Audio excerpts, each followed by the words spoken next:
So in this video, we will be talking about something very interesting in JavaScript, which is the double ampersand operator. So you must have seen this somewhere, like let's say if you were reading some GitHub code somewhere and you wanted to understand what this is. So we'll talk about this in this video. Now, if you've not seen the previous video before this, the one about ternary operator chaining, then please check it out because that will help you in this video a lot. So let's start by taking an object called user, right? It will have a key called address, which will have a value, which will be another object itself, which will in turn have a key called street, and it will have the value 5th Avenue, right? So I'll repeat again. This is an object. User is an object which has a key called address.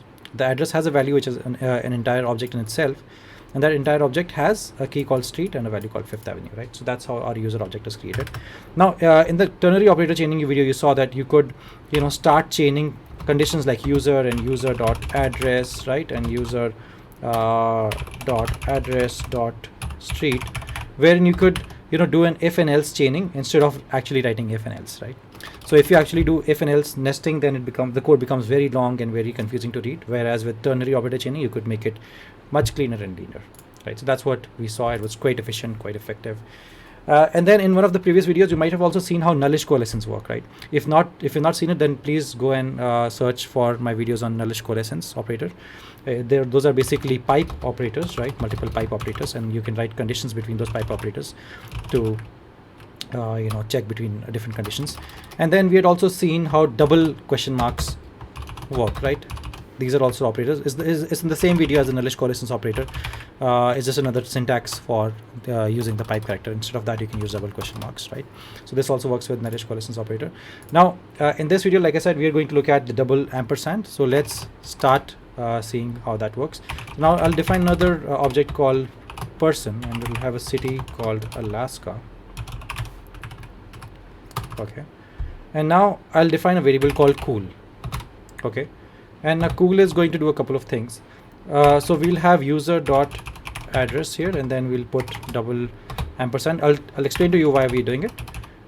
Then we'll have user dot address dot street here, and then we'll put double question ampersand. Then we'll say person dot city.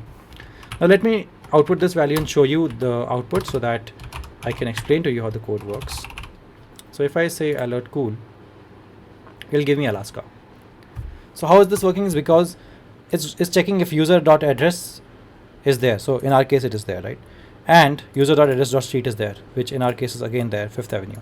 And if both of these conditions are met, then it's going to go and check person dot city. It's there, yes, person dot city is there. Then cool becomes person dot city, right? So if these conditions are being met, then person dot city's value Alaska is assigned to cool. So that's how when we said alert cool, we got Alaska, right? So this can be used for assignment, right? Assigning basically values to variables by checking different things.